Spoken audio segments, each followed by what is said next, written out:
사랑과 은혜가 풍성하신 하나님 아버지, 오늘도 이 거룩한 주일 우리에게 새로운 하루를 허락하시고 이 새벽을 깨워서 하나님의 은혜의 자리로 나아오게 하시니 감사합니다. 우리에게 새 생명 주시고 또 오늘도 하나님을 예배하며 주님을 찾을 수 있는 은혜 주신 하나님, 오늘도 하나님께만 우리의 소망을 두며 주님만 우리의 삶의 주인 되심을 고백하오니 이 시간 가운데 하나님께서 한량없는 은혜를 베풀어 주시고 우리의 간절한 기도에 응답하시며 주님의 나라를 바라보게 하여 주시옵소서. 하나님 아버지, 이 대한민국을 불쌍히 여기시고 이 대한민국 땅 가운데 산재되어 있는 모든 혼란스러운 문제 가운데 하나님의 지혜와 또 하나님의 공의가 선포되며 주님의 인도하심이 모든 땅 가운데 나타날 수 있도록 주님께서 함께하여 주시옵소서. 사랑하는 우리 대전중앙교회를 하나님께서 붙들어 주시고 특별히 오늘 주일 예배 가운데 강단에서 선포되는 모든 말씀, 모든 부서의 예배마다 성령 하나님의 충만한 임재를 경험하게 하시며 모든 세대들 또 모든 성도들 하나님 앞에 나와 예배 드릴 때 간절한 마음으로 주님을 찾으며 하나님께서 우리의 삶을 이끌어 가시는 귀한 하루 될 수 있도록 인도하여 주시옵소서. 매일매일의 삶을 살아가는 모든 성도들에게 하나님께서 날마다 더욱더 큰 은혜를 베풀어 주시고 하나님의 함께하심을 인정하며 주님을 나의 삶의 주인으로 고백하는 우리 모든 중앙교회 성도들 될 수 있도록 주님께서 은혜를 베풀어 주시옵소서. 감사드리며 우리 주 예수 그리스도의 이름으로 기도드립니다. 아멘. 오늘 함께 나눌 말씀 마가복음 5장 35절부터 43절의 말씀입니다. 마가복음 5장 35절부터 43절의 말씀, 저와 여러분이 함께 한 절씩 교독하겠습니다. 마가복음 5장 35절부터 43절 말씀, 제가 먼저 35절을 읽겠습니다. 아직 예수께서 말씀하실 때에 회당장의 집에서 사람들이 와서 회당장에게 이르되 당신의 딸이 죽었나이다. 어찌하여 선생을 더 괴롭게 하나이까? 예수께서 그 하는 말을 곁에서 들으시고 회당장에게 이르시되 두려워하지 말고 믿기만 하라 하시고 베드로와 야고보의 형제 요한 외에 아무도 따라옴을 허락하지 아니하시고 회당장의 집에 함께 가사 떠드는 것과 사람들이 울며 심히 통곡함을 보시고 들어가서 그들에게 이르시되 너희가 어찌하여 떠들며 우느냐? 이 아이가 죽은 것이 아니라 잔다 하시니 그들이 비웃더라. 예수께서 그들을 다 내보내신 후에 아이의 부모와 또 자기와 함께한 자들을 데리시고 아이 있는 곳에 들어가사 그 아이의 손을 잡고 이르시되 달리다굼 하시니 번역하면 곧 내가 내게 말하노니 소녀야 일어나라 하심이라. 소녀가 곧 일어나서 걸으니 나이가 12살이라. 사람들이 곧 크게 놀라거늘. 함께 읽습니다. 예수께서 이 일을 아무도 알지 못하게 하라고 그들을 많이 경계하시고 이에 소녀에게 먹을 것을 주라 하시니라. 아멘. 할렐루야. 거룩한 이 주일 새벽을 깨워서 예배 자리에 나오신 모든 성도님들을 환영하고 축복합니다. 오늘 함께 읽은 말씀을 가지고 절망이 와도 두려워하지 말고 믿기만 하라 라는 제목으로 함께 말씀 나누겠습니다. 오늘 우리가 함께 읽었던 이 본문의 말씀은 우리에게 익숙한 예수님께서 달리다굼이라는 말씀으로 소녀를 살리신 말씀입니다. 이 본문 앞에는 이 소녀를 살리기까지의 과정이 기록되어 있는데요. 예수님께서는 야이로라는 이름을 가진 이 회당장의 부탁을 받고 회당장의 딸이 가진 질병을 치료하기 위해 야이로의 집으로 향하고 계셨습니다. 그런데 이 집으로 가는 길에, 소녀를 살리러 가는 그 길에 12년 동안 혈루증에 걸렸던 여인이 많은 사람들 가운데서 예수님의 옷자락을 붙잡고 병 고침을 받는 믿음의 역사가 나타나죠. 예수님께서 그 자신의 옷자락을 잡은 여인에게 딸아, 내 믿음이 너를 구원하였으니 평안히 가라. 내 병에서 놓여 건강할지어다 라고 12년 동안 고통받았던 그 여인의 병을 한순간에 치료하십니다. 이 혈루증에 걸린 여인을 치료하실 때 예수님을 자신의 집으로 모셔가려던 회당장 역시, 야이로 역시 예수님 곁에 있었을 것입니다. 그때 이 회당장의 마음은 어땠을까요? 역시 예수님께 부탁하길 잘했다. 내 딸도 이렇게 치료하시겠지. 조금 늦어지긴 했지만 어서 빨리 우리 집으로 모셔야겠다라고 생각했을 것입니다. 그런데 그때 회당장의 바람과는 다르게 회당장의 집에서 사람들이 찾아와서 청천벽력 같은 말을 합니다. 당신의 딸이 죽었나이다. 어찌하여 선생을 더 괴롭게 하나이까? 이미 죽었으니 다 끝났습니다 라고 예수님과 이 회당장 앞에 찾아와서 회당장의 집에서 온 사람들이 말하는 것입니다. 성경은 이 회당장의 반응을, 이 회당장이 어떤 마음을 가졌는지 기록하고 있지는 않지만 그 다음에 예수님께서 하신 말씀을 통해 회당장의 심경을 우리는 조금 유추할 수 있을 것 같습니다. 예수님께서 뭐라고 하십니까? 두려워하지 말고 믿기만 하라. 회당장은 두려워하고 있었습니다. 예수님을 우리의 집으로 데려가기만 하면 내 딸이 회복할 수 있을 것이라고 생각했던 회당장은 딸이 죽었다는 소식에 크게 좌절했을 것입니다. 예수님을 우리의 집으로 데려가는 길이 이 혈루증 여인 때문에 조금 늦어지긴 했지만 그래도 어떻게든 우리 집으로 모셔가기만 한다면 내 딸은 회복될 거야 라고 믿었지만 이제 이 회당장의 마음에는 이 여인이 예수님의 발걸음을 막지만 않았더라면, 이 여인이 예수님의 옷자락을 붙잡지만 않았더라면 내 딸이 살 수 있지 않았을까라는 조금의 원망도 있었을 것 같습니다. 딸의 죽음으로 모든 소망이 끊어졌던 이 회당장은 두려워하고 있었습니다. 그런 회당장에게 예수님께서는 두려워하지 말고 믿기만 하라 라고 말씀하시죠. 어떻게 모든 것이 끝난 것 같은 이 상황에서 딸의 죽음이라는 이 절망 앞에서 두려워하지 않고 믿을 수 있을까요? 예수님과 회당장은 회당장의 집에 우여곡절 끝에 도착했습니다. 그런데 이미 소녀의 장례가 진행 중이었죠. 회당장의 집에는 떠드는 사람들도 있었고 또 통곡하는 사람들도 있었습니다. 그런데 이 슬픔이 가득한 어린 소녀가 죽은 이 장례식장에서 예수님께서는 그 많은 사람들에게 이렇게 이야기합니다. 39절의 말씀입니다. 들어가서 그들에게 이르시되 너희가 어찌하여 떠들며 우느냐? 이 아이가 죽은 것이 아니라 잔다 하시니.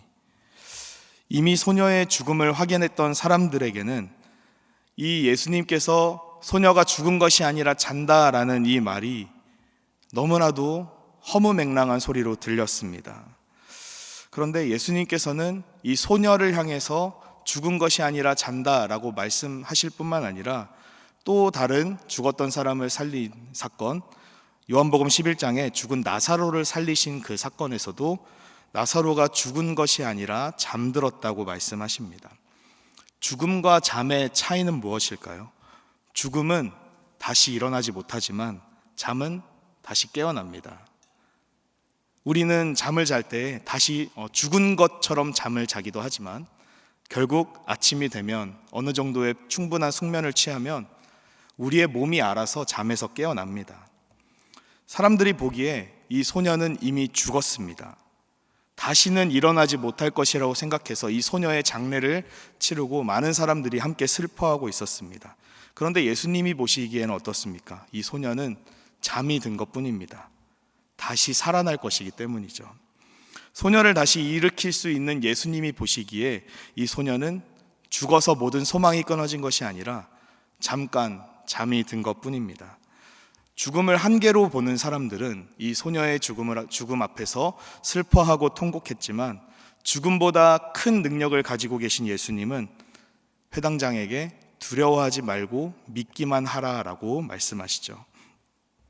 그 다음에 예수님께서는 이 비웃는 사람들, 이 소녀가 잔다라는 말에 코웃음치며 예수님을 비웃었던 그 사람들을 모두 집에서 내보내십니다. 그리고 베드로, 야고보, 요한 이 세 제자와 소녀의 부모만 데리고 아이가 누워있는 곳에 들어가십니다. 그리고 죽은 아이의 손을 잡고 이렇게 말씀하시죠. 달리다 굼. 우린 예수님께서 이 소녀의 손을 잡았다는 사실에 먼저 주목해야 합니다. 유대인들에게 있어서 율법에 이 시체를 만지는 것은 부정한 일입니다. 민수기 19장은 사람의 시체를 만진 사람이 7일 동안 부정하게 된다라고 말씀하고 있습니다. 그런데 지금 예수님은 말씀으로만 말씀만 하셔도 이 소녀를 살릴 수 있었을 텐데 굳이 소녀의 손을 잡고 달리다굼이라고 말씀하시죠. 예수님께서 정말 이 소녀가 잠든 것이라고 착각하고 잠에서 깨우기 위해서 손을 잡으신 것일까요? 그렇지 않죠. 예수님께서 이 소녀의 손을 붙잡고 말씀하신 것은, 이 소녀를 살리신 것은 분명한 의도가 있습니다. 이 소녀를 만지는 것이 율법상으로는 부정한 일이라는 것을 잘 알고 계셨는데도 거리낌 없이 손을 잡으신 것은 이 소녀가 죽어서 시체가 된 이 소녀의 부정함보다 예수님의 정결함이 더 크기 때문입니다. 예수님께서 소녀의 손을 잡고 이 시체의 손을 잡아서 살리시지만 시체의 부정함이 예수님을 더럽히지 못했습니다.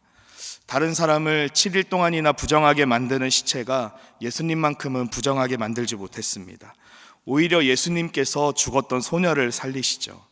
시체가 되어서 다른 사람을 부정하게 만드는 이 소녀를 회복시켜서 다시 정결하게 하십니다. 달리다굼이라는 말은 소녀야 일어나라 라는 짧은 말입니다. 그런데 이 말씀은 생명이신 예수 그리스도의 명령입니다. 죽어있던 소녀에게 생명을 주시는 말씀이며 부정한 자를 정결하게 하는 온 세상의 창조주 되신 성자 하나님의 명령입니다. 죽음까지도 능히 이기시는 생명의 능력 되신 예수님을 드러내는 명령입니다. 이것이 예수님께서 회당장에게 두려워하지 말고 믿기만 하라고 말씀하신 이유입니다. 예수님을 모시고 회당장이 자신의 집으로 가려고 했던 그 모든 계획대로 일이 진행되지 않을 때도, 또 딸이 죽어서 상황이 더 악화될 수 없을 만큼 최악의 상황에 다다랐을 때도 예수님의 말씀은 이 모든 상황을 뛰어넘어서 두려워하지 말고 예수님을 믿기만 하라는 것입니다. 예수님께서 자신을 어떤 분으로 소개하고 계십니까? 시체의 부정함을 정결하게 하시는 분, 죽었던 사람을 다시 살리시는 분, 소망을 잃어버린 사람에게 친히 소망이 되시는 분, 이 예수님을 믿기만 하라는 것입니다. 42절에서는 이 소녀의 나이를 기록하고 있습니다. 굳이 이 소녀의 나이를 12살이라고 기록한 것은 앞서 12년 동안 혈루증을 앓았던 여인과의 깊은 연관성을 드러내기 위함입니다. 마가복음 5장 25절의 말씀을 보시면 12해를 혈루증으로 앓아온 한 여자가 있어 12년 살았던 이 소녀를 살리시는 길에 12년 동안 혈루증으로 고통받았던 여인을 치료하십니다. 이 모든 일련의 과정을 통해서 예수님께서 어떤 분이신지, 예수님께서 정말 이 혈루증과 또 죽음과 같은 우리의 모든 부정함을 정결하게 하시는 분이라는 것을 마가복음의 저자는 드러내길 원했던 것입니다. 자신의 힘으로 병을 고칠 수 없었던 혈루증에 걸린 여인과 또 자신의 힘으로는 죽음을 극복할 수 없는 절망 가운데 빠진 이 소녀를 살리시는, 회복시키는 모든 과정이 생명의 주인이시오 유일한 소망 되신 예수님을 소개하는 것입니다. 우리도 마찬가지로 오늘 예수님께서 회당장에게 하셨던 말씀을 기억해야 합니다. 두려워하지 말고 믿기만 하라. 회당장의 집으로 가다가 혈루증 여인을 고치시기 위해 잠깐 멈추셨던 그 순간도 소녀를 고치시는, 소녀를 회복하시는 사역의 과정이었습니다. 예수님의 사역은 한순간도 중단되거나 지체되는 것이 아니라 하나님의 가장 선하신 때를 향해 가고 있었습니다. 우리가 보기에는 이 소녀가 끝난 것 같고 예수님의 사역이 멈춘 것 같고 예수님이 늦은 것 같아 보이지만 그 모든 예수님의 모든 사역의 걸음걸음이 하나님께서 기뻐하시는 때, 하나님께서 기뻐하시는 방법으로 혈루증 여인을 고치시고 죽었던 소녀를 살리시는 회복의 과정이었던 것입니다. 때로는 멈춘 것 같은, 또 지체되는 것 같은 하나님의 역사를 바라볼 때 우리는 믿음의 눈으로 바라보아야 합니다. 하나님의 역사는 지금도 계속되고 있기 때문입니다. 단지 그 때가 우리의 기대하던 때와는 다르다는 것이 중요합니다. 하나님의 가장 선하신 때, 하나님의 가장 선하신 방법으로 하나님은 지금도 역사하십니다. 그래서 우리는 두려워하지 말고 믿기만 하라라는 이 예수님의 말씀을 붙들고 오늘도 우리의 문제보다 크신 하나님, 지금도 살아서 하나님의 가장 선하신 때에 역사하기를 원하시는 그 하나님의 역사를 기대하며 믿음으로 바라보아야 할 것입니다. 이 시간 우리 함께 말씀을 기억하며 기도하도록 하겠습니다. 이 시간 우리 함께 기도할 때 주님, 우리에게 믿음을 더하여 주시옵소서. 우리의 시선으로 문제를 바라보지 않게 하시고 믿음의 눈을 들어서 주님의 전능하심과 신실하심을 바라보게 하옵소서. 어떤 상황에도 두려워하지 않고 하나님을 신뢰하는 믿음을 허락하여 주시옵소서. 또한 이 시간 우리 함께 교회를 위해 기도해 주시기 바랍니다. 하나님께서 세우신 대전중앙교회 모든 성도들 복음 앞에 바로 서게 하시고 매일의 삶을 통해 나를 살리신 복음의 능력을 경험하게 하옵소서. 내가 먼저 받은 그 사랑을 다른 사람에게 흘려보내는 은혜의 통로가 되게 하시고 날마다 감사와 감격이 넘치는 교회 되게 하여 주시옵소서. 우리 이 시간 함께 주님을 한번 간절히 찾고 기도하겠습니다. 주여, 하나님 아버지 감사합니다. 오늘 말씀을 통하여서 하나님께서 우리에게 주신 그 은혜를, 하나님께서 우리에게 하신 그 메시지, 두려워하지 말고 믿기만 하라는 그 말씀을 기억하게 하시니 감사합니다. 주님, 연약한 우리의 모든 삶 가운데 하나님 믿음을 더하여 주시옵소서. 우리가 믿음의 눈을 들어 하나님의 일하심을 바라보게 하여 주시옵소서. 여전히 살아서 역사하시고 우리의 삶의 모든 문제를 다스리시는 주님을 의지하며 하나님을 온전히 구하며 나아갈 수 있도록 인도하여 주시옵소서. 하나님, 우리에게 때로는 우리의 시선보다 우리보다 더 큰 문제가 찾아올지 모르지만 하나님, 우리의 상황보다 우리의 환경보다 더 크신 주님을 의지하며 날마다 주님과 동행하는 우리 모두 될 수 있도록 주여 인도하여 주시옵소서.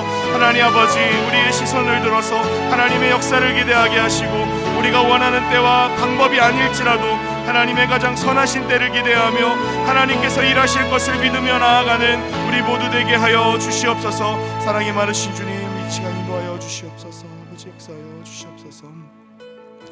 시간 다시 한번 기도하실 때 특별히 오늘 주일은 특별히 주일 예배와 주일 사역을 위해 기도하는 날입니다. 이 시간 기도하실 때 오늘 드려지는 모든 예배가 하나님께서 기뻐하시며 하나님의 임재가 충만한 예배가 되게 하여 주시옵소서.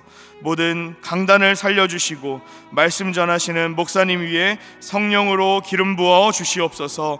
교회의 모든 부서와 섬기는 일꾼들이 먼저 큰 은혜를 누리게 하여 주시옵소서. 계속해서 담임 목사님을 위해 기도해 주시고 함께 동역하시는 장로님들과 교역자들이 사랑으로 하나 되어 온 교회가 성령으로 충만한 가운데 부흥의 역사를 이루게 해달라고 주일 예배와 사역을 위해 합심으로 기도하신 후에 자유롭게 기도하시면 되겠습니다. 이 시간 기도하실 때 먼저 저를 따라해 주시기 바랍니다. 주여 은혜를 주옵소서. 주여 은혜를 주옵소서. 주여 은혜를 주옵소서. 주여 은혜를 주옵소서. 우리 주님을 한 번 더 찾고 함께 합심으로 기도하겠습니다. 주여, 살아계신 하나님 아버지, 오늘 주의 사역을 위하여 기도합니다. 하나님 아버지, 하나님께서 허락하신 이 거룩한 주일, 주님의 일하심을 기대하며 오늘 주일 예배와